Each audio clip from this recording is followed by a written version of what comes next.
Temp check. What kind of summer are we having this year? A family road trip summer? A beach bum summer? Or a wake me up when the sun sets summer? With Instacart, choose your own adventure and skip the shopping side quests. Where available, you can get ice cream delivered to your hotel, sunscreen to the pool, or cold brew to your bed. Well, door, in as fast as 30 minutes. Wherever you find yourself this summer, you can get the goods. Download Instacart for free delivery on your first 3 orders. Offer valid for a limited time. Minimum $10 per order. Excludes restaurants. Additional terms and fees apply.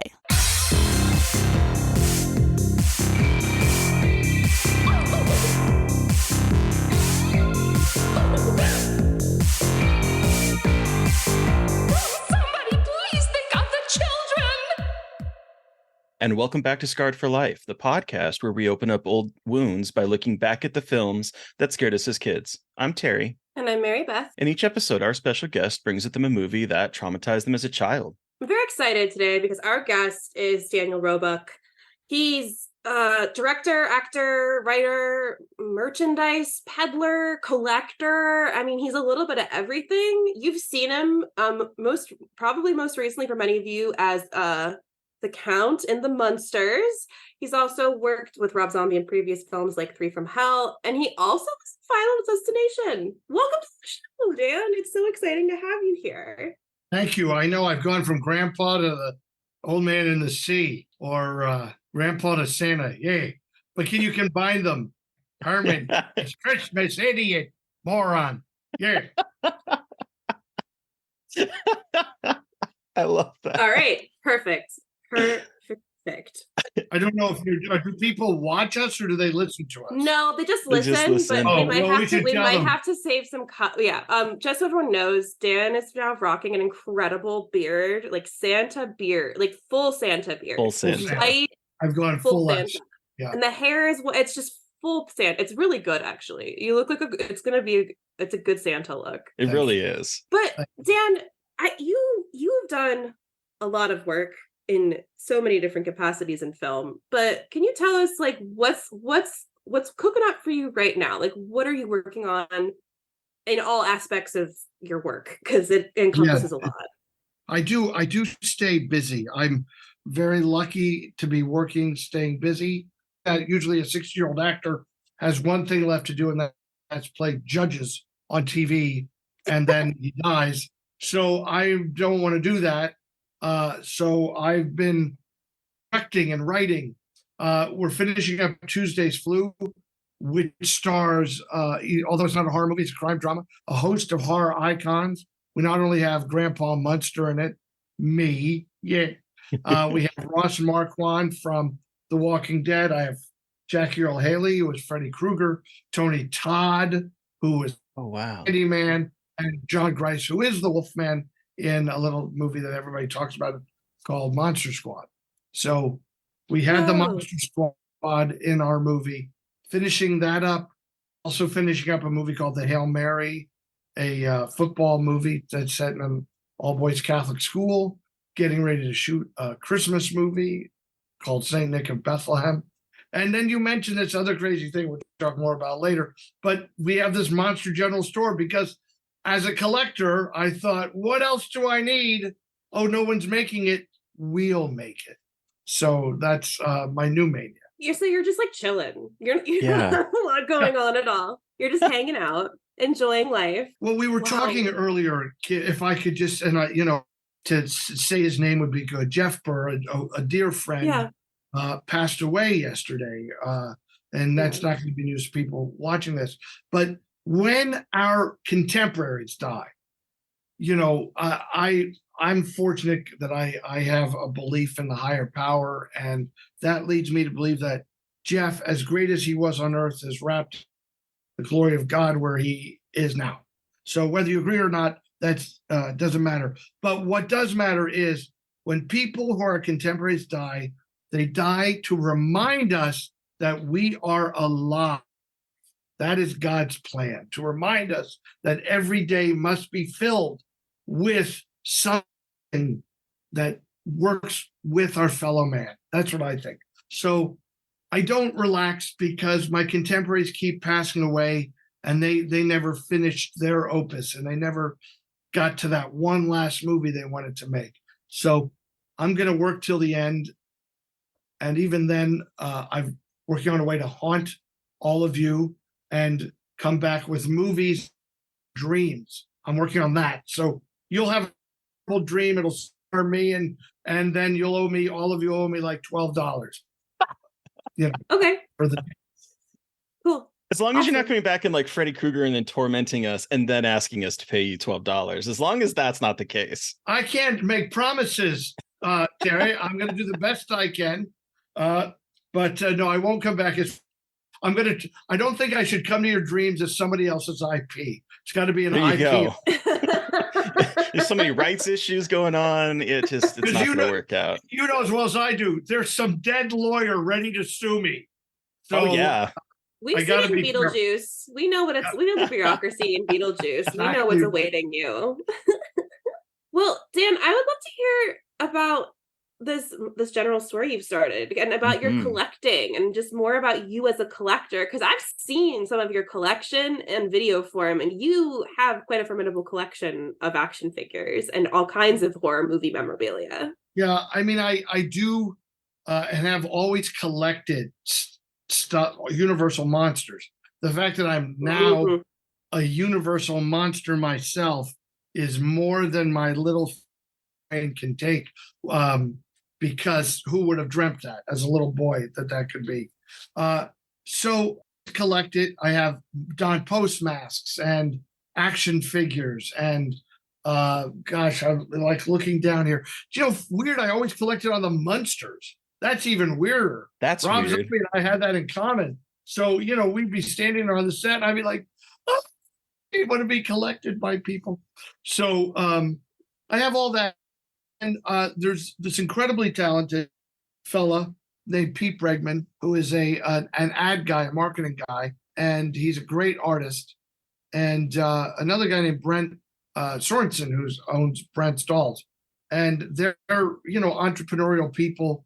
And we each to our team brought something different. Peter's the visionary who can draw the stuff and make it real. I've, the guy who knows people.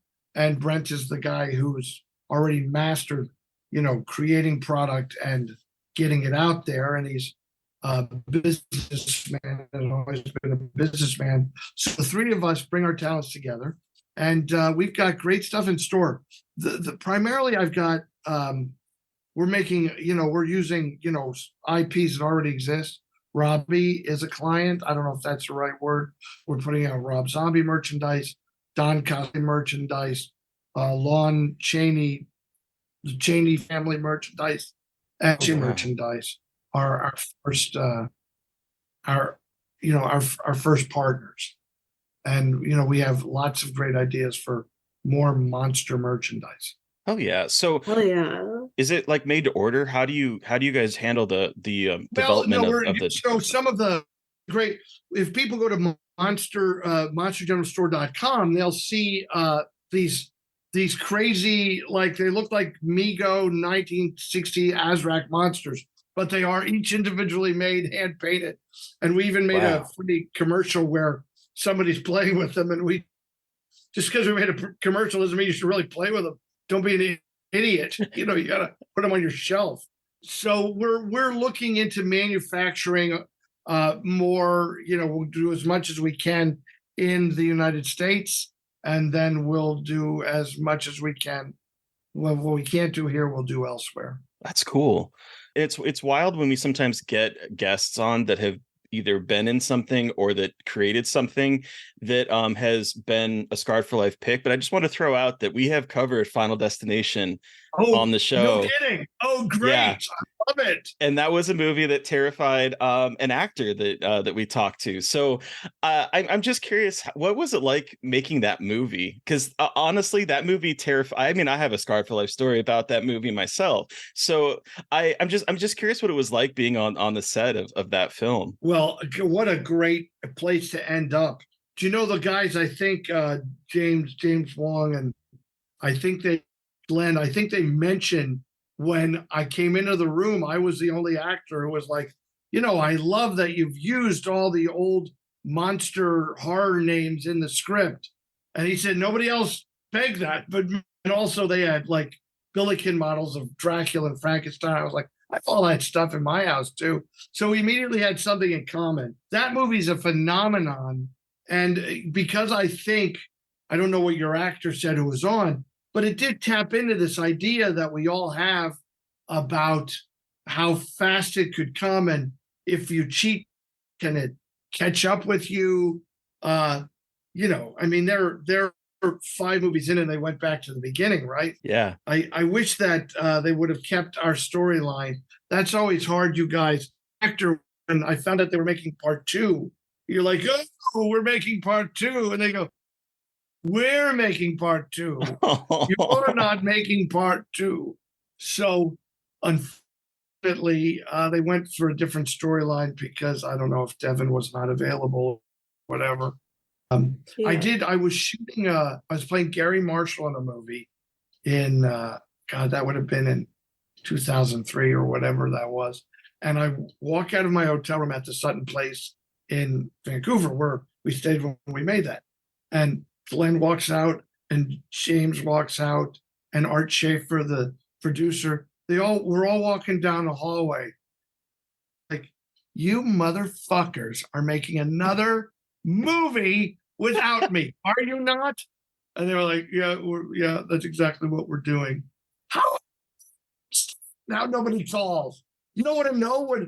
How does nobody go back to Agent Ween and Agent Shrek and find out what they know about something? Tony Todd, didn't know that. And I wonder if any of those guys remember it is me who's responsible for getting him in the movie, because I had just done a movie with him a few years before, and they were looking for a horror person. And at that point, the horror people were, they were Freddie, Robert Freddie and Englund, Jason, and right. And there was no actor who could have played it. And I said, what about Tony? Now, I wonder if everyone takes credit for that. But I remember Warren Zide, I think, was there when I said it. And I think James, and they were like, oh, that's an idea. And then he ends up there. And then I just put him in this other movie. And I go, did they ever tell you that was me? Tony Todd got 5 movies out of it. I got 1. Ain't that just the way? Ain't that just the way? Well, look, Tony Todd's a great actor.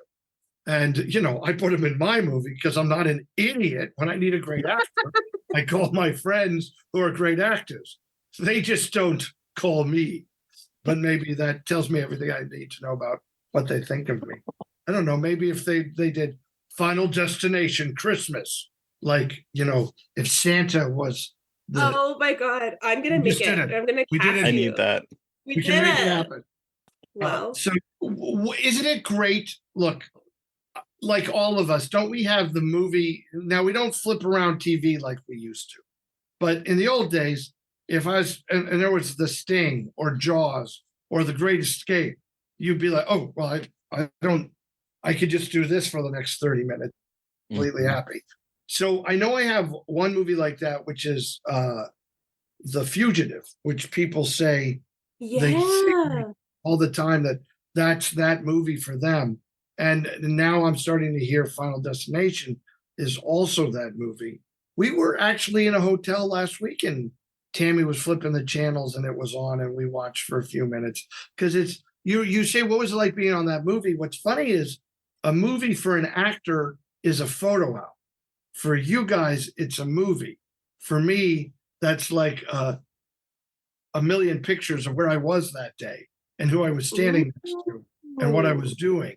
So that's kind of a unique perspective that actors get to have and crew members get to have that is unique to the process of being a movie maker, someone who makes movies. Absolutely. But, yeah, I liked it. Everybody was, my God, Kristen Cloak was so nice. The kids were nice. Yeah, they were all good. Devin. So one time I even went to the mall with Devin Sawa. He needed to go to the mall. I said, I have a car. They bitched and moaned, but we got in the car and we went to the mall. And I watched Devin Sawa get, Mom, by these young, little, horny, nasty little girls. These little girls mobbed him. And I was thinking that I was a teenage actor killing the girl in River's Edge. They mobbed me. Sorry. I was a cave girl. I went back in time. I rescued a cave girl from another time. Nobody mobbed me. But you weren't Casper. I'm not jealous. I'm just Yeah, I know. mentioning it. With I know. You got to watch it though. You got to drive the guy who gets mobbed. I know that was like being, Red to Elvis. Say, man, they really came after you, man. Say, Elvis. Say, Red. Did Yeah, you guys made share? good, Red. Hey, man. Did you guys share an Auntie Anne's pretzel afterward? Oh my God, would that have been great if they would have looked over and we were like, oh, it's so good. Like Lady and the Tramp Yeah, and like yeah. an Auntie Anne's pretzel. Like, oh my God, that would be so Doing it from both ends and getting one of the worst, getting the Auntie Anne's hot dog in the bun and we just put it in and we chew on it too. By the way, have you seen Devin Sawa? He could kick my ass. I shouldn't He even. sure could. I like He's, him, but I think he could kick He's a your ass. macho guy. He really is. I've been watching him in this season of Chucky, and I was like, man, he's kind of buff. Hopefully, still short. I could get one good punch and then run. See, that's all you need, though. Just one good punch, though. Just one good punch. But Dan, how did you get into horror? Can you tell us how you kind of got introduced to the world of horror? I know you've been a fan for most of your life, right? Of the genre. Yeah, it's interesting. I have been. Always loved it. I think that maybe there's the law of attraction. It's probably part of it because we've made documentaries about Halloween and how it's. Wait, hold on. I'm so sorry. Is that a doll behind you on that chair? There could be a doll in a chair in my house. Do you see this? yeah. What is that behind you? Over We down there. I'm sorry. I got really distracted and it freaked me out. I didn't see it before, and it really. No, not that one. In the chair. In the chair. Oh, in the chair. Here? Yeah. What is He's that? behind a chair. It looks like. Oh, It looks like he's like. behind the chair. Yeah. Oh God! Oh, Jesus Christ! I don't know why He's he's. Hold on. Everywhere you go, there's something. Is that Spock? Is this Listeners, it's an animatronic. It's an animatronic. It's a plugged-in animatronic Spock that was Spock. watching me from behind a chair, and I had to know what it was because it was kind of He was freaking like me out. pointing to the light. What's weird? Hold on. Is this there's Spock? You only have this. It's there's Spock, and there's Kirk. Oh, listen, he's just holding up a picture of him with Kurt. That's great, Kurt. There's Spock is You look watching. like such a fan. I love the way you're like. Well, what's funny is I know the guy. Like we worked together. I don't think he was paying attention. And folks, there's a plexiglass line between us, so he probably couldn't hear me.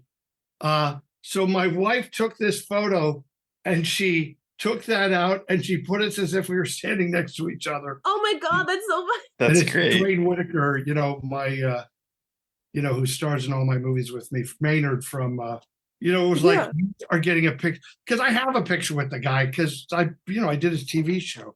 And then this is fun. There's Pat Priest. So cute. Oh. It was the first time Anyway. we met. Back to when you got back into horror. Sorry, I got distracted by the little dude behind the chair. I'm sorry. I'm usually the one with the creepy shit going on behind me, so I have. I know, that. well, you have the creepy cat. I have the creepy cat. So I was saying I had done a documentary called Halloween, the Happy Haunting of America with Chuck Williams. And then I maybe did Final Destination. It's weird how stuff kind of comes my way. I met Rob Zombie. How'd you get into horror as a kid? Like, as a like a kid, that's what viewer. you're talking about. yeah, like. No, yeah. I got into horror as a kid. It's because I'm an actor. Because I would watch the movies and I was so fascinated with that makeup. Okay. Mhm. But maybe because there was an Aurora model of it or whatever. But we had Dr. Shock would show these movies, and one day I realized it's very weird how you think about things. You don't know what you don't know. When you're a kid and you're watching a show in the first place, you don't know that it was made 40 years earlier. You have no idea that that's how Right. it worked, right? And the other thing, I'm seeing that name, Boris Karloff. All right, here he's the monster. Okay, here's his name again. Here he's like Dr. Niemann, like the Dr. Frankenstein. And so I started like really fascinated. I was fascinated Lon Chaney Jr. and Bela Lugosi, and so that's what kind of pulled me in. I was always watching acting for, again, I would just say because God is good, and He would make sure that, I was on top of my game because of whatever the plan was for me. So that's how I got into it. My dad wasn't opposed to it, and he would sit down and watch a Frankenstein movie with me. Cool. Yeah, so it wasn't something that we weren't allowed to do or allowed to watch. And it's, so tame compared to what these kids are watching now. I'm at these horror conventions and the parents, oh no, he's seen all of Rob Zombie's movies. Yeah, they're lucky I don't have like social services on my phone. Tell me where you So live. my boss today was like, so can my daughter watch Scream? I'm like, well, how old is she? And she's like 12, like 13. And I was like, Yeah, I don't know. And he's like, I was like, how does she know about gore? He's like, she's seen everything. Social media. I can't stop it. I'm like, oh, I forget that. Like, I know. I'm pretty young, but I'm like on the cusp of when everyone was really on social media, because I didn't really have social media until I was in college. So it's very wild to see people growing up with it and being like my brother too. I'm like, oh, you really have seen all the sorry, but the asshole of the internet at the age of 12. So I guess like nothing can scar you anymore, which is very interesting. Because actually, on a tangent, Terry and I, when we talk to younger people, a lot of them say like, oh yeah, like internet stories were what scarred me for life, like creepy pasta. So it's really interesting to see like what terrifies people as like time has gone on too. And like, especially people who were born like in the 2000s, which is very weird to me. Yeah, it's just interesting. We're in it's a very weird time. I make these movies I make, and I don't really make them. I make them for everybody, but I don't edit quickly. I purposely slowed down my editing. I slowed down my storytelling because I'm trying to catch the people now they're missing too many people. They keep making content for your little brother, like these Marvel movies that are, you watch a Marvel. Now here we're talking about acting. May I go off on a tangent? Please. Absolutely. I have great respect for all the actors in the Marvel movies, and most especially for the guy without whom there'd be no Marvel movies, and that's Robert Downey Jr., who should get all the credit for making sure the first, he and Favreau. Anyway, what I'm kind of saying here is you can see these movies now, you could tell the actors aren't even in the same room. I mean, you watch the Avengers when they're all standing in the spaceship talking. There's no way they can get those actor schedules to line up. So they're not in the same room. So thus, you're getting no real sense of drama. Plus, that the building that's crashing isn't real, and Right. that the thing they're in is really, it's a magical shadow. It's not a real thing. And so somebody has to make movies for the people who aren't buying that. They got to make movies for, wouldn't it be great if they said we're going to do one Marvel movie a year and we're going to make it for adults who like comic books, and we're going to slow down the editing, and we're going to tell a better story, and we're going to get our best actors, to get in there and tell that story. I would love that. I would love Yeah, that. it's so interesting because it's like Marvel gets really good actors, but like you said, there's such a formula for what they're making that it's just like it doesn't matter how good the actor is because they're getting stuck into this formula. And I think there's some really interesting superhero stuff going on that's not Marvel. I think like The Boys was really good. I haven't watched Generation V or Gen V yet, Oh, yeah. but like it's just really wild and kind of a bummer how the Marvel movies became these really cool like events. And maybe they still are now for some people. But it's just it's exhausting, and it's Yeah, the you same can't keep thing. up. Yeah, and it's the same. And now there's new, then you've got all these actors who can't just be grateful for the gift that they got.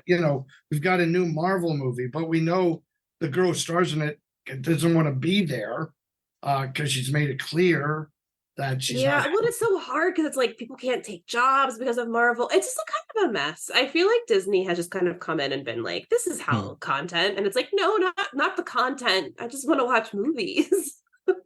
Yeah, Disney's done something, if we're just really having, that confounds me. I've never thought it's possible, but they've degraded they've taken what they're famous for and kind of purposely destroyed what they were known for.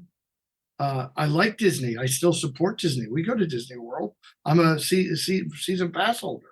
You know what I mean? But I mean, you've got to remember, you're making movies. You're not making movies for those irrational 16-year-olds.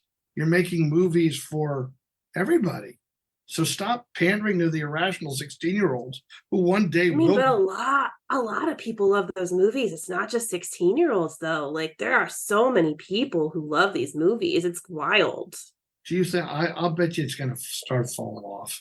I think so. I think we've started to see That's my that too. opinion. I think with the advent of like the streamer, like Disney Plus and all the shows, I think it's kind of lost the thread. I think it's also very much a little bit elitist. Like you have to pay for the streaming service to watch all the shows to understand the continuity. But anyway, talk about you, Dan, and not about Disney. No, but it's interesting, isn't it? We're from three different I think maybe three different generations, it seems. Maybe I could be wrong if I don't know how old Terry is.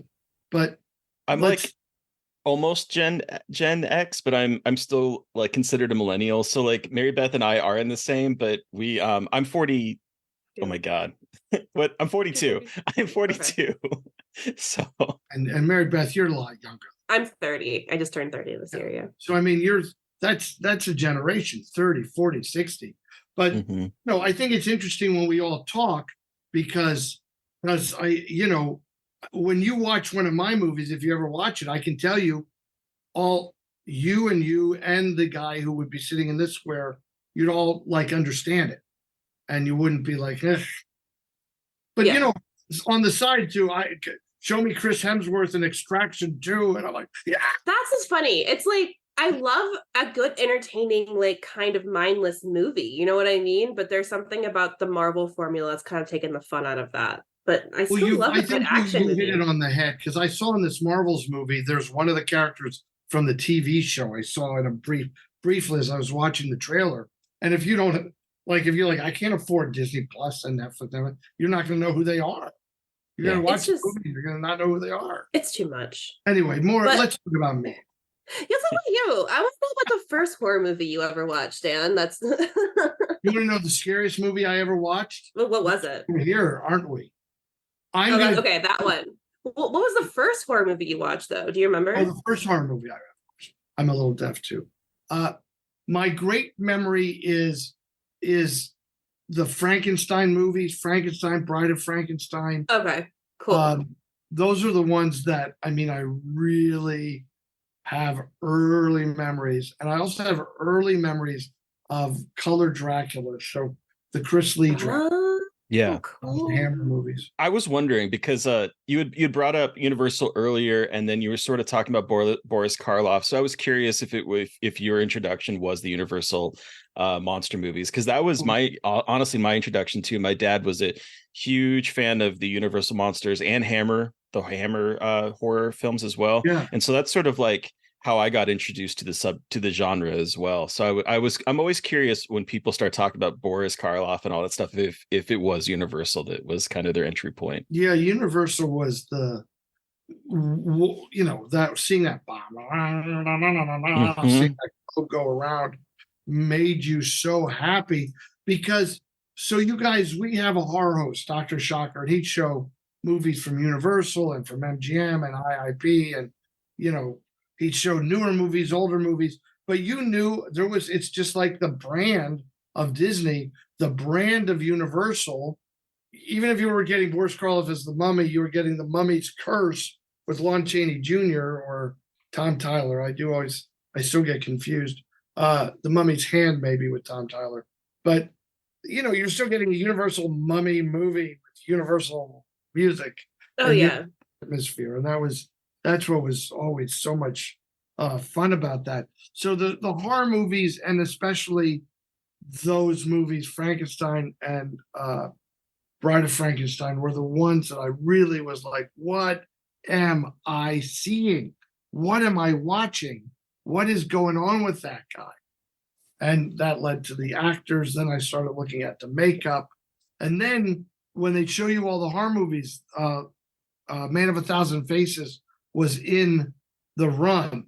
So then, that's James Cagney. I know him from this, and he's playing Lon Chaney, and he has a makeup kit, and so it's about makeup. So it all went in the little Danny Roebuck's head, and it came out, I want to be a movie actor, So did you want to be an actor from an early age then, is what it sounds very, like? very early. I started talking about being on TV when I was probably 6 or 7. Wow. Oh, wow. Yell at me for, any myriad of indiscretional things that I did. And I'd say, well, like when I'm on TV, and my dad would say, Elaine, did you drop him down the steps?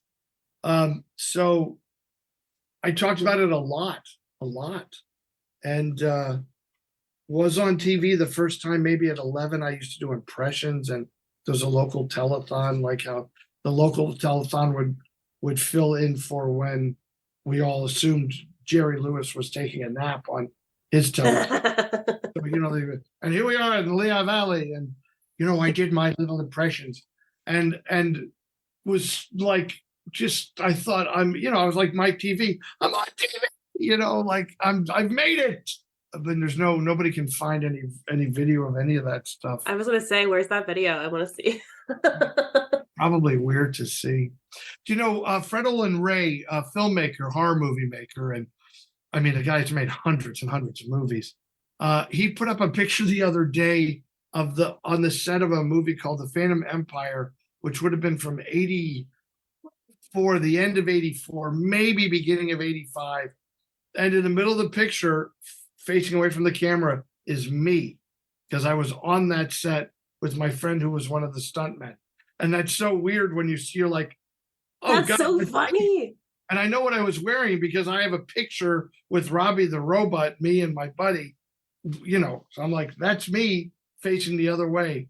But he and I didn't know each other. We only know each other now.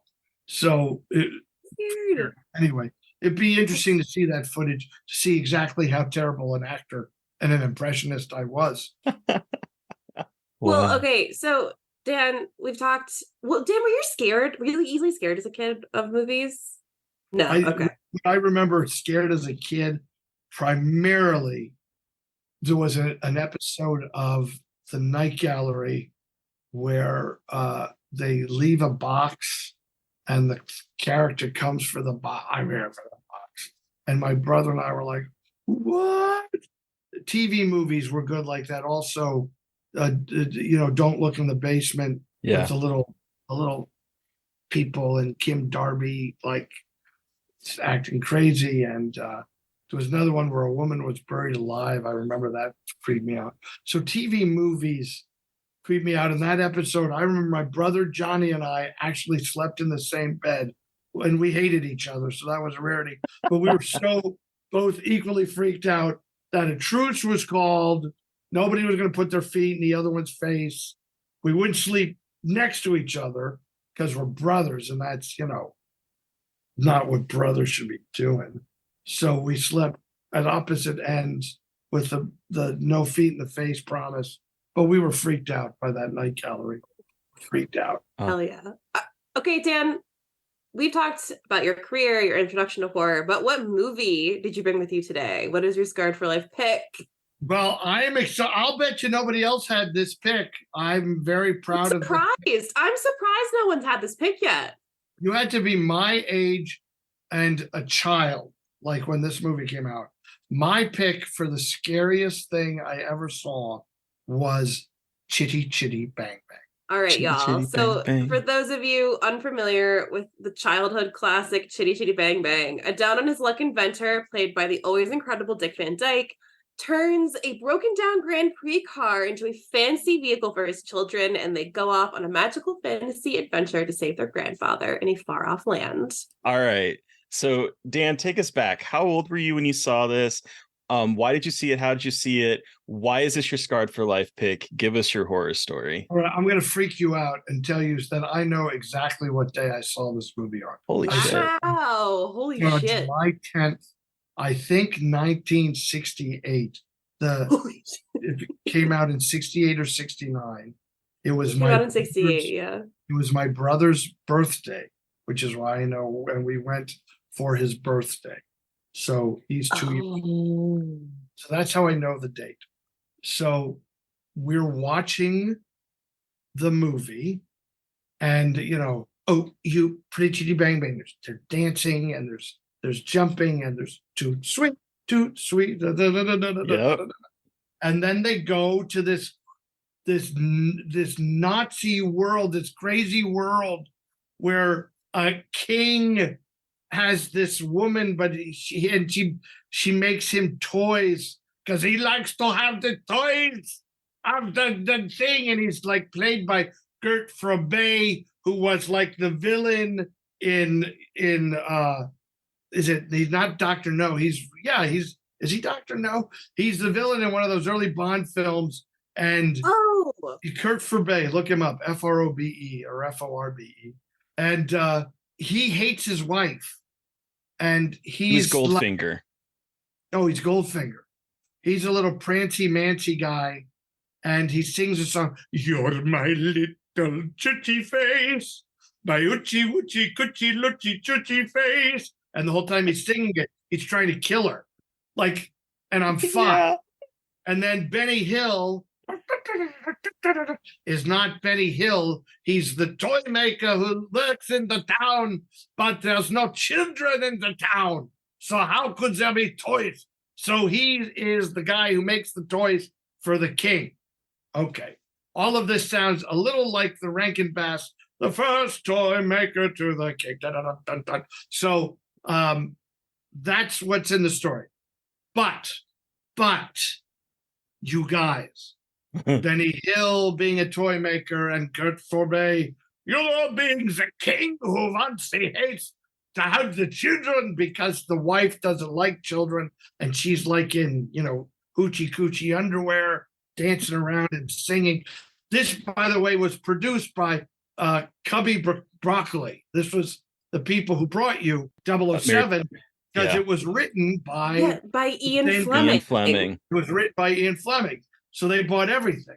And the music was by the guys who wrote Mary Poppins, the Sherman brothers, who were like loaned out to write this music. Okay.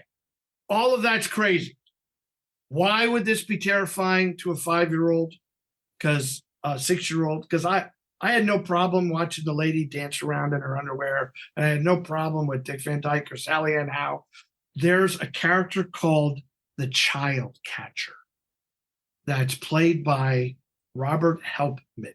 And the Child Catcher is this long-nosed, evil, top hat wearing, black. He looks like a tiny Tony Randall, and he's there to get the children.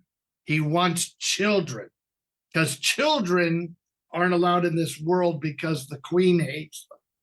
So you're 5, and there's a guy dancing around. Now, Robert Helpman I think he was a ballet dancer. Ballet dancer. It's like he's in the red shoes. I mean, he was a beautiful ballet dancing. I'm just trying to pick my words. Effeminate, tiny. He had a hook that he's like a waif-like kind of creature, but then also he's not in this movie. It's very weird. He feels otherworldly in this movie. Like he does feel like that a little bit.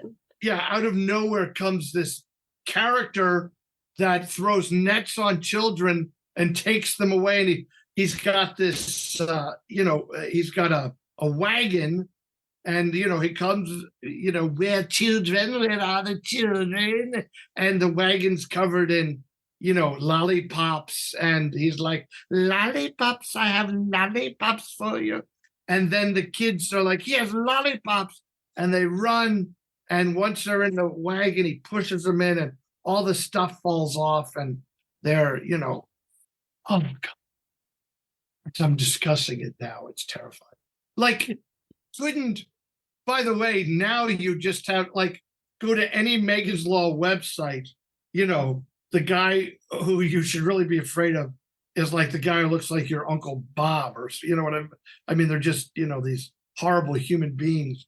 But this guy was the scariest guy, and he haunted my dreams. Haunted dreams. Really? Oh, yes. Oh, the child catcher came for me.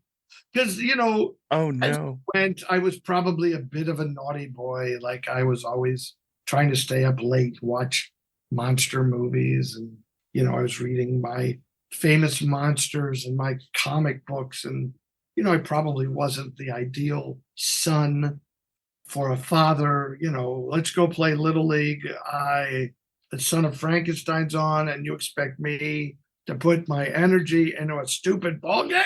Yep. I mean, So that was scary. It's scary stuff. When you put your podcast up, do you put photos up, or can they look any of this stuff? Oh yeah. This we guy- usually share. Yeah, Brent Stalls. I was looking for it. I may have packed it away because I'm moving back east. Brent Stalls actually made a doll of it, a toy of it. I was just like, I have to Oh have my it. God. Yeah, then once I had it, it scared me again. So I had to pack it away.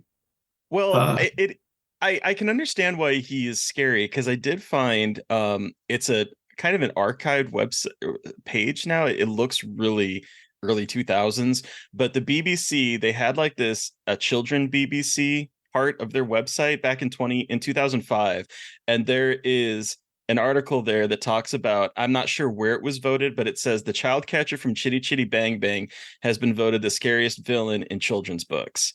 He got almost a third of the votes in the online poll, finishing just ahead of Cruella de Vil from 101 Dalmatians.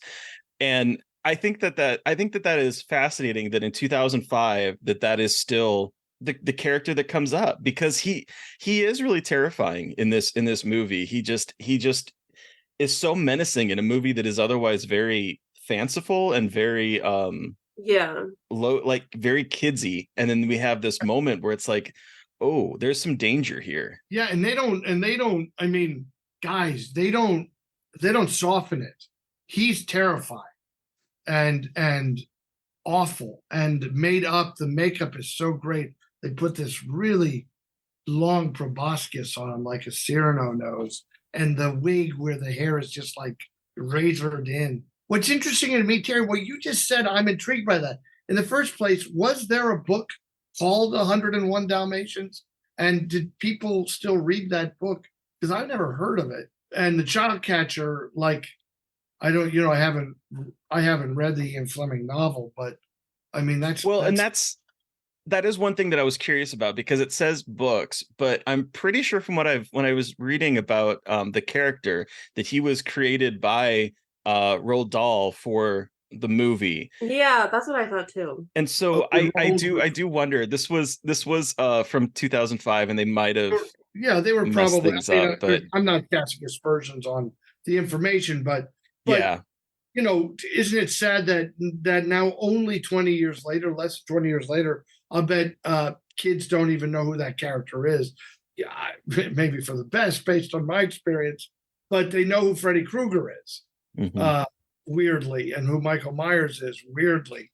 But the child catcher posed a much greater threat because he was after us.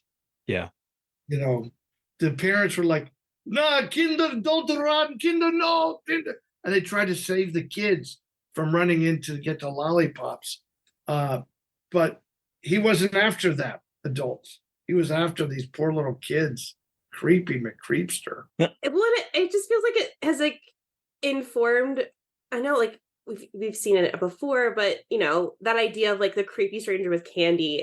I feel like this was such a jumping off point for that, because he has the lollipops like in his fingers, like when you put your keys through your fingers. He's like walking around like that, but And it's also kind dancing. of interest, like he's dancing, and we mentioned how the actor is a little bit like kind of wayfish, but this kind of reminds me of leading into like queer qualities and making people seem queer to make them bad. Like, look, he's dancing on his feet and he's so crazy with his robe and he's like twirling it around. It's very interesting how, I know it's 1968. I know that. It's just very. I think it's important to not impose our ideologies of today on that.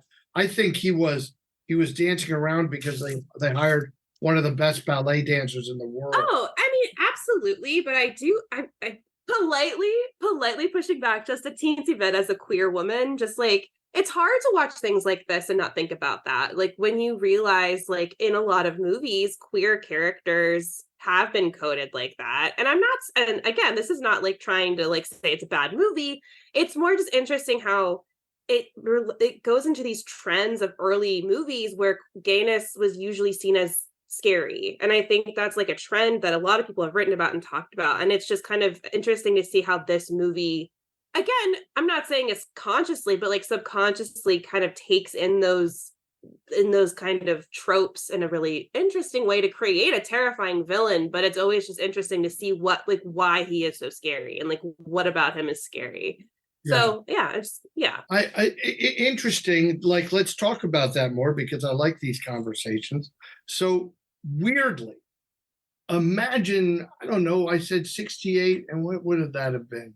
2004, 68 to 2004, that's 36 years later. On July 10th, I'm in England, and you know what I'm doing? I'm watching Chitty Chitty Bang Bang on stage because there was a London production when we went to do Agent Cody Banks 2, and it blew me away at intermission. And my former wife said, "Did you call your brother on his birthday?" And I realized that I'm in the theater on July 10th watching the stage version of Chitty Chitty Bang Bang that I watched on July 10th in 1968 in the Boyd Theater in Bethlehem, Pennsylvania. How crazy is that? That's wild. That is crazy. Yeah, we were just bought things. Now, I did not see him. He had already left the show, but openly gay Richard O'Brien was playing the child catcher in the. Oh, interesting. Okay. Yeah. So isn't that interesting? Now, by the way, character nowhere near as scary. And I didn't see Richard O'Brien. I saw his successor. But wait, Richard O'Brien from like Rocky Horror? Yes. Wow. Yes. Isn't that interesting? That is cool. And again, like I think that a lot of these roles were written with like just like the campiness of it too. I think it's also like if you said the child catcher does not fit in this movie. Like, what movie is he in? It's so wild. And like, but I think that lends to the scariness of him though, because it's like this land of children. Like, even though the king is not a child and his wife hates kids, they all act like children. Like, they're all very, everyone is very young. Right. It's all very like naivete in a way, even though they're also not like kind of like border like Nazi stand-ins also. So it feels very weird to call them naive when like there's a lot of weird Nazi-esque like visuals happening with the banners and the balloons. But there is like a naivete and innocence to a lot of this, and then the child catcher comes, and it is so fascinating how much that really goes from like a movie for kids to hitting on like a kid's fear of being caught by someone who's just after kids. And it's effective to say the least in terms of like how they integrate him into the story. A story that takes much longer than I remember getting to where it's supposed to be. Listen. In the first place, Sally Ann Howe's first song, I should have warned you about this if you were doing research.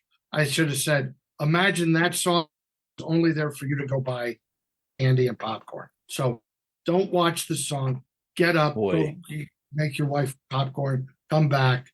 it's so much like this really weird drama about a dad and his like ragamuffin kids, and then it becomes a fantasy, and it takes an hour to get there, and it's just like I saw this when I was a kid, so like I had seen this movie, but I did not remember how long it took to actually get to like the car part, like the actual flying car part of the movie.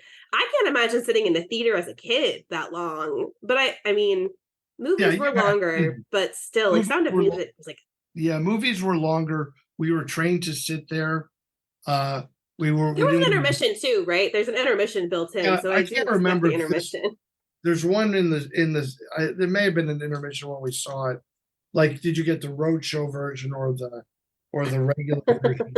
But I remember it, and then by the way, in 2004 or whenever that was that we saw that in the West End, that car drove off the stage and flew over the audience. Oh, that's so cool. I can tell you that I was not the only, at that point, 40-year-old, 38-year-old, 40-year-old man in the audience. We were all crying.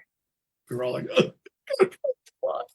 I mean, it was unbelievable. That's so magical. Yeah, great theater. Oddly, the second act of the movie, of the play, they did a weird rewrite. They did this South American theme. I was lost on what they were doing. Just wasn't as good. But you're my little churchy face. I mean, I'm whenever they want to revive that, I'm ready. And if you could see me with my big German beard, I look like I've been doing this. And you got the voice. Right, you got the voice for it. You have the voice right now. Yeah. Roald Dahl really has a lot to say about Germany, huh? This man really loves to write his like kids movies with like weird German, like Nazi Germany, like messaging in it. It's very interesting. But he wrote the screenplay. He didn't. This wasn't a book, right? Yeah, it wasn't his book, right? But I wonder. Yeah. And it's weird. It predates, by the way. It predates the spectacular Willy Wonka. Okay, I'm so glad you brought that up. Yeah. So Willy Wonka. Now I'm going to say something. I might be wading into you get mad at me territory. I hope not. But Willy Wonka is a perfect movie, directed by a guy who never directed a movie before, Mel Stewart. He directed a documentary, but never a movie. But you watch that Willy Wonka with all that stuff happening, that Roald Dahl, really creepy, like those kids are all in jeopardy, right? Mm-hmm. Like every one of them in the story. And I just think the movie is spectacular, and we all remember it. And because it's spectacular, and because Gene Wilder was spectacular, all these other iterations. But when Tim Burton made, and I'm not a Tim Burton hater, I like Tim Burton, but when Tim Burton made Charlie and the Chocolate Factory, he was not yet a father, and none of the parents in his movie act like a real parent, which is freaking weird. Like the squirrels are taking the girl down a hole. No parent wouldn't have run in and kicked the squirrels in the head. You know what I mean? Everybody's like, oh. Yeah. And nobody's acting like a real person. Yes. But the other guy who never directed a movie, the parents, you all think, I know that guy from Little League, and I know that lady from school. And I know they all seem like real people, even though they were caricatures of people. Well, yeah. I mean, that whole movie feels, and I think Willy Wonka has that. Thinking about it, we've talked about it for the show, right? Terry has talked about Willy, right? Because it's terrifying. And that movie scared the shit out of me as a kid. But a lot of the beginning is slow too, though. Like slow. It's much more of a like, everyone around the world is looking for the chocolate bars. And it is like a similarly paced thing where there's a little bit more like drama happening at the beginning before it gets like super fantasy, which again is like an interesting trajectory with Roald Dahl, because I think Roald Dahl does a lot of like balancing between fantasy and treating kids like adults. And for a lot of Roald Dahl's problems, he also does treat kids like adults. And I think that's why a lot of his stories resonate even now, is how serious, how like smart he treats kids, I think, and also understands how terrifying it is to be a kid. I think that's also something he like melds really well together. And I can see that more in Willy Wonka than necessarily in this movie, because I feel like this movie is more about the people, like the two adults getting together more than the kids in my interpretation. It still has that like idealized vision of a world, but then that can shatter very easily. And I think he's like giving kids a really interesting look at the way the world works through this really colorful lens that I think is cool for kids. Terrifying, obviously it scarred you, but I also think it's nice to see in the 60s people treat kids like like, you know, like they're not tiny little, not talking down to them. yes, they're treating them like not adults necessarily, but like beings that are smarter than you give them credit for. And I'm not saying like these kids need to be put through all this trauma, but I think a lot of the time in media, especially now, kids are kind of talked down to and infantilized in a way that I think insults kids' intelligence. And these kinds of movies or the opposite, traumatize children and treat them, but at the same time, and again, like, you know, this movie might have course corrected a little bit too far in terms of like, let's just show the kids this weird shit. But again, that idea of taking kids seriously, I think, is important. And a lot of the movies we've talked about on the show, like that are like Chitty Chitty Bang Bang, like Willy Wonka, movies that are for kids. This is the fourth Roald Dahl related movie that we've covered on the podcast. Yeah, The Witches, Willy Wonka, and Matilda. Oh, James and the Giant Peach, and then and James and the Giant Peach. This is the fifth one. Isn't that interesting? I think he'd be very proud of himself. that he's caused so many nightmares. We're talking about the stories. Now, this is, you know, that was an old Monty Python. The only thing wasn't being talked about is not being talked about. I remember that in some Monty Python. but you know, these stories are having an effect, and they're retold. And by the way, I don't know about James and John Peach, but Matilda, and we're going to connect him with Chitty Chitty Bang Bang, although he wasn't the original writer, he was the original adapter. So that was a Chitty Chitty Bang Bang, Matilda, Willy Wonka have all played on Broadway. For all I know, James and Giant Peach could have played on Broadway. Too. Yeah, so his stories are not only fascinating, but there's something that's revisitable about them. It's interesting as a dad, Mary Beth, here's what I'm going to say about kids and movies today. Kids in movies today are always right. And any who's a parent has had the experience where their kids are usually wrong. And everything they feel and think, and they're wrong about so much. And that's our job as a parent, is to direct them toward, I'm not saying right thinking, because my children don't see the world the same way I do on 60% of it. But when it comes to reminding them that there's so much knowledge they need to gain before they can make informed decisions, has been the kind of this teaching stone or the teaching theory I've used on my kids, both of whom have turned out to be lovely adults. And I'd be curious to see how they do. But when I do a lot of Disney Channel stuff, like you saw, I think we talked about that before. If you watch Sunny with a Chance or any of those shows, the kids are always smarter than the parents.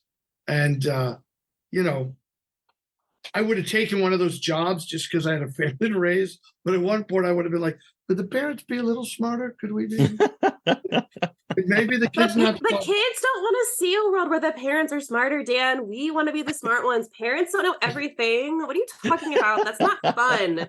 That's not fun TV. I want a dumb parent. Let me get away with things for once. I want a dumb parent.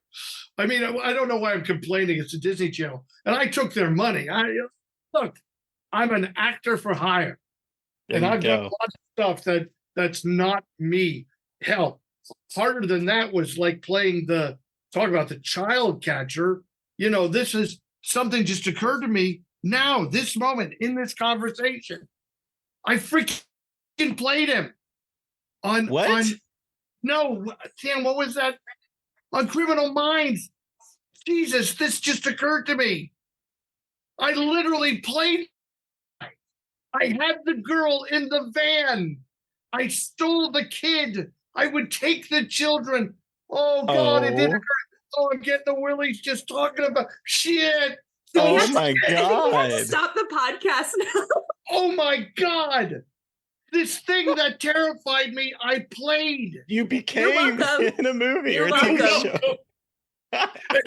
If it wasn't for your podcast, that would have never occurred to me. What a weird thing that. This week's Psychic Connection brought to you by Oh, yeah. That is weird. I'm literally getting That's the willies. so weird. I played it. Wow. Wow. I became. So You know- now I got to put that on the list with Grandpa Munster and Dracula. I played it now. He's There you go. You know, it's funny because you both have seen this as a kid, and I had never. This was my first watch. This is the first time I've ever seen this movie. You never watched it ever? No, and I thought like maybe I had, and so when I was sitting down to watch it, I was like, "Is any of this, coming back to me?" And nothing. It was like I have never seen this movie before, and I think it's because I keep confusing this one with Bed Knobs and Broomsticks, which was a movie that I watched a whole bunch of, and is about a flying, bed, and magic and stuff. But like, I honestly.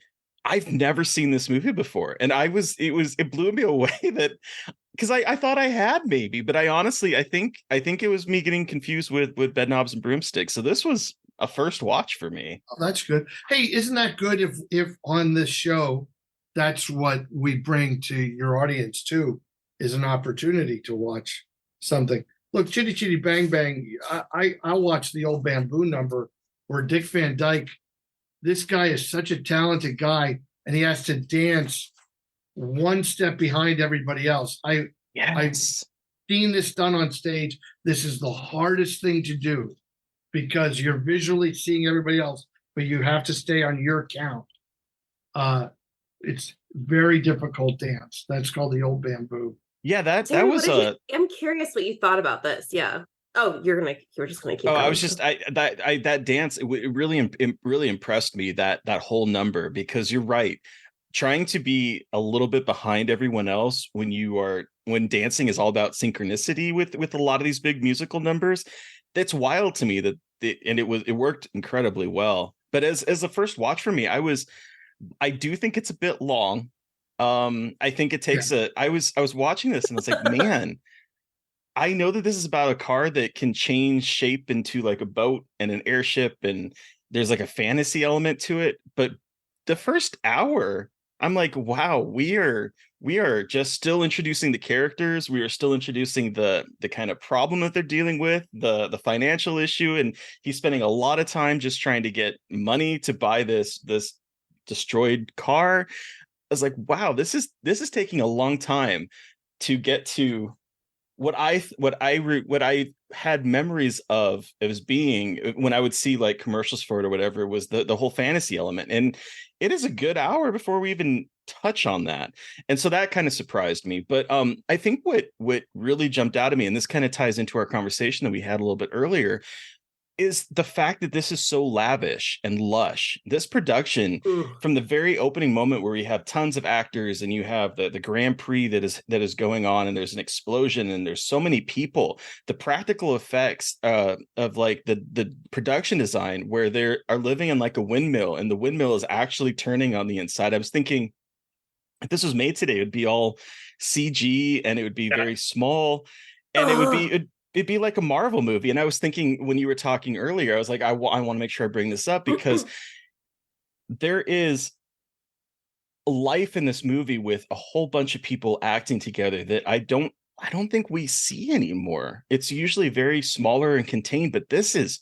huge. And I was really impressed with the scope of what is a musical about a flying car. Yeah, that surprised me. I agree with that so much because it reminds me of like the Mary Poppins remake they did with Emily Blunt a couple years ago. And I also, just to tie that in, I used to think Chitty Chitty Bang Bang and Mary Poppins were the same movie because of Dick Van Dyke when I was younger. So whenever I was watching one or the other, I'd be like, it's Mary Poppins. So I thought Chitty Chitty Bang Bang was Mary Poppins for a long time as a child. It almost could have been even more so because Julie Andrews turned down this movie because she thought it was too similar to Mary Poppins. So she was almost the truly Oh, scrumptious. interesting. Oh, truly scrumptious. Also, incredible drag name, truly scrumptious. What a good name. Like, love her so much. But the remake of Mary Poppins, like, it was fine, but it didn't have that magic to it the same way. Like, yeah, there was a lot of digital enhancements, but this kind of movie, and I'm having a moment because I saw Caligula, the new cut at Fantastic Fest, and it's 3 hours. It's nothing like Chitty Chitty Bang Bang at all. You're talking But about Caligula with Malcolm McDowell? Yeah. So they did like a restorative cut where it like restored it back, like With all the sex. no, it's crazy. They took out all the porn stuff and it's like this incredibly beautiful historical epic now. It's like incredible. But there's this use of sets and like theater to movies from this era that we don't get anymore. And I think that's kind of heartbreaking because a lot of these movies are like musical theater on screen, and it's treated like that. It's given these like hand painted sets, these big set pieces, these giant choreographed things. Understandably, it's very expensive. I know that, but we are missing that. And I think like in the Mary Poppins remake, they probably spent more money on making these digital effects than like making it feel. I mean, again, I don't know fully, but it doesn't feel the same. It doesn't have the same amount of heart to it that these movies had, where they feel like more genuine. And that camp sensibility was like a genuine thing rather than like a wink, wink, nudge, nudge, not like, haha, see what we're referencing.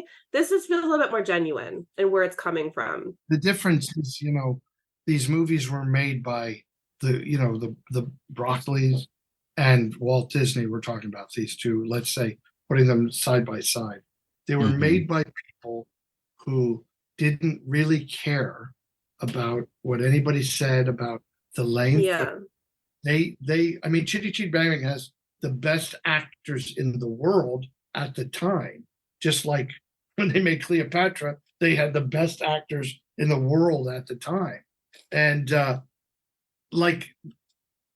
nobody does that anymore because everything is, when I make my movies, I make my movies. I made a movie for other people and I get a lot of notes, and you gotta be like, okay, what's that note mean? Where's that coming? Are you saying, do you really feel? And there's these movies were made by people who were moguls. I don't know how else to say it, who were like, I don't care what it costs. Make the movie, make it good. Yeah. Make the dancing video 200 more dancers in the sea. And what was weird for me about, by the way, you're saying Mary Poppins, is Disney's Mary Poppins was on soundstages, and it seemed enormous. And that other Mary Poppins seemed tiny. Yeah. Yes. Again, great actors. They were all great actors. That young guy who played I thought he was terrific. All great actors. The kids grown up, but it wasn't emotionally satisfying. I would count, by the way, Mary Poppins as one of my favorite movies. I'm not embarrassed by that. I feel technically it's a good movie. It's fun. There's a reason why we all know who Mary Poppins is and like know all the songs. Like it's incredible how iconic that is, but also how iconic Chitty Chitty Bang Bang is. Like, I just like, Terry, you not seeing it is so weird to me because I just feel like everyone I know had seen it. Like, even if I didn't love it or didn't remember it, it was just like a movie we all watched. Yeah, as you had kids. the VHS when you were a kid because it came out. Yeah, like I remember watching it like at a friend's house, like it was on in the background. So like there are parts of this movie I don't remember, and then other parts I do, like some of this. And again, the songs stick out to me. And as someone who isn't like the biggest fan of musical movies now, I love them as a kid because again, I think that appeals to kids. There's like song, dance, colors, movement. It's like this kinetic situation. And I loved that as a kid. And it was so like the Chitty Chitty Bang Bang was like it was sung all the time around me. Well, and that's why I thought maybe I had seen it because the music is ubiquitous. Like the Yeah. Chitty Chitty Bang Bang song, the Hushabye Mountain, the Toot Sweet, Yep. like all of these sound familiar, but I have no recollection of watching it. And I just think it's sort of entered our lexicon of pop culture. Even though I hadn't seen it, I was aware of it. I knew that the car flew. I knew all of this stuff, but yeah, it's weird to me. Well, it's weird to me that I had never seen this movie, but it's also weird just how much of a presence it has had on someone that has never seen it up until 42 now.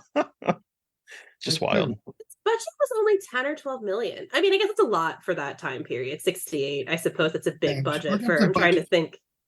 for Mary Poppins. Probably about the same. For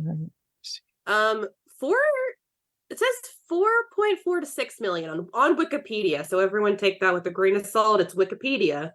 But yeah, this had Mary Poppins had a lower budget than Chitty Chitty Bang Bang. It's a huge it was 7 years earlier.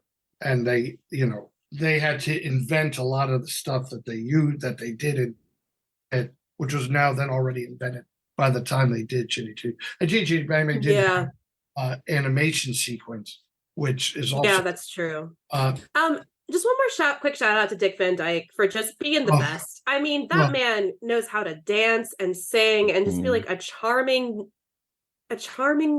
little scamp. I don't know how else to put it. I feel like that's just like the way his plays. We still have him. Like right? I was looking that up. I'm like, Dick Van Dyke's still alive. No, we still have him. And you know this? He's a nut for horror movies and Halloween. Is he really? Shit. Oh yeah. He used to have Greg Nicotero build up K&B would do his Halloween stuff for him. He's 97. 97.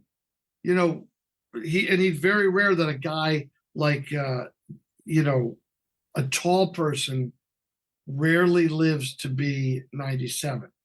Tiny, don't tell me that. A little. Don't tell me that. Why? We're tall. We can do it. I'm tall. I'm tall. So Terry. I'm 5'11". Oh yeah, well, you're 5'11". I love that. Yeah, we're gonna do it. We're gonna be the ones who change it. We're gonna be the ones. My husband's grandfather is taller, is like 6 something, and he's 94 and he's kicking. So I don't know about. Is he skinny? He just. Oh yeah, that man works out more than I do. This may be our takeaway. How about this? There's no skinny. I mean, there's no heavy. Believe me, I think about it all the time.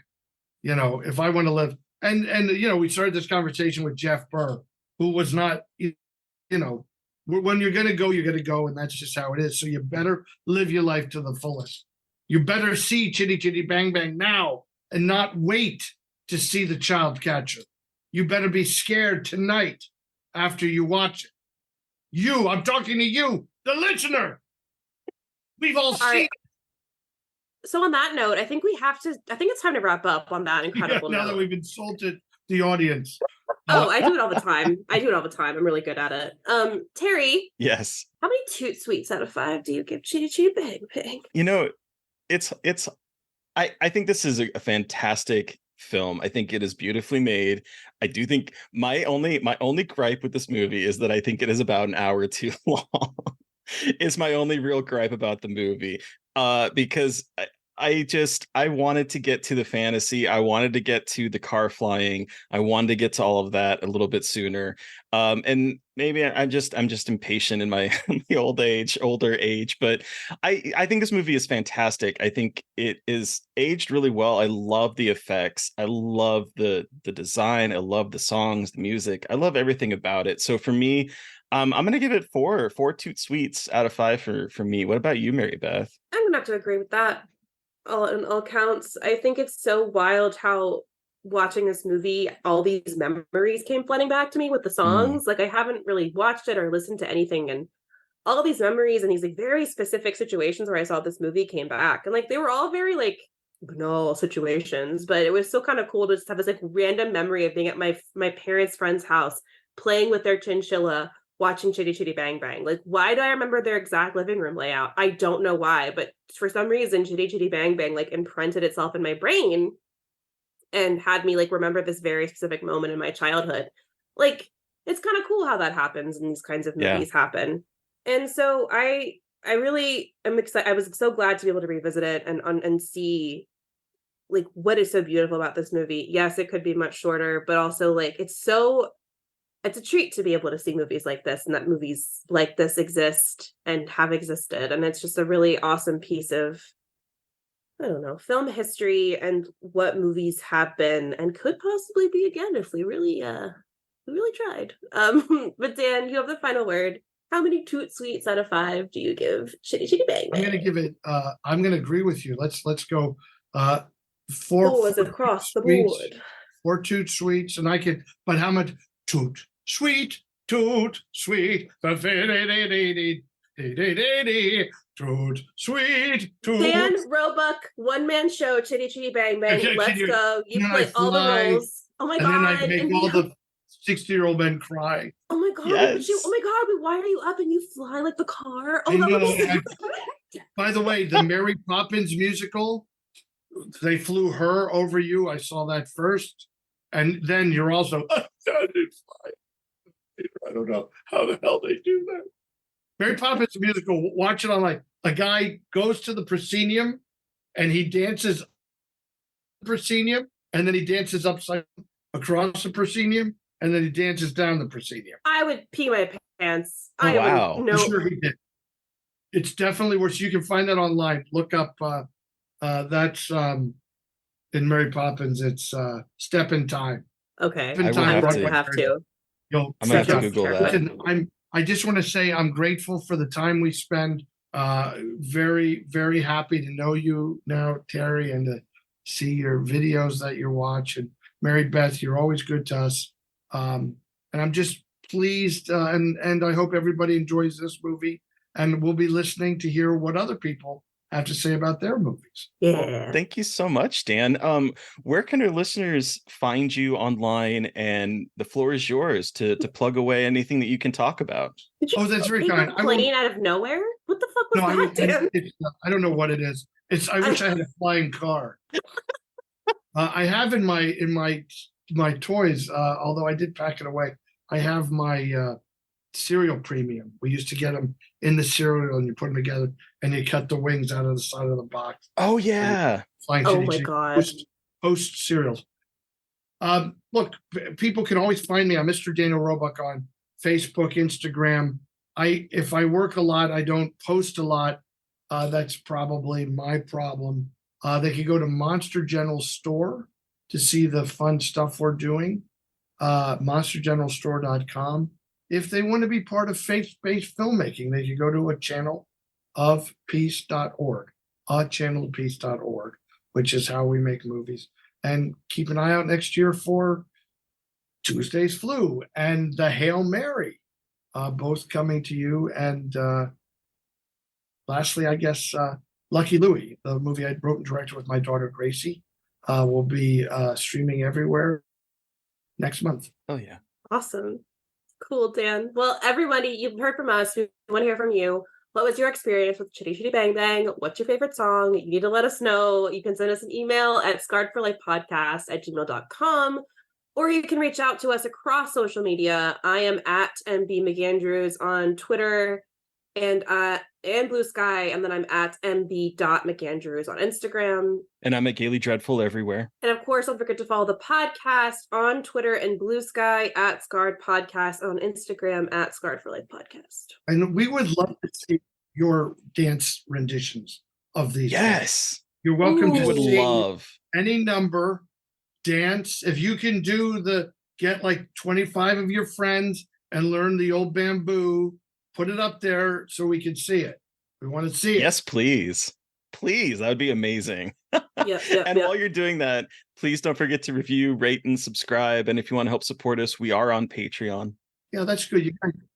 I'm saying Patreon is very important. Support these nice people because that's, they take these hours. They have to watch the movie. They have to prep.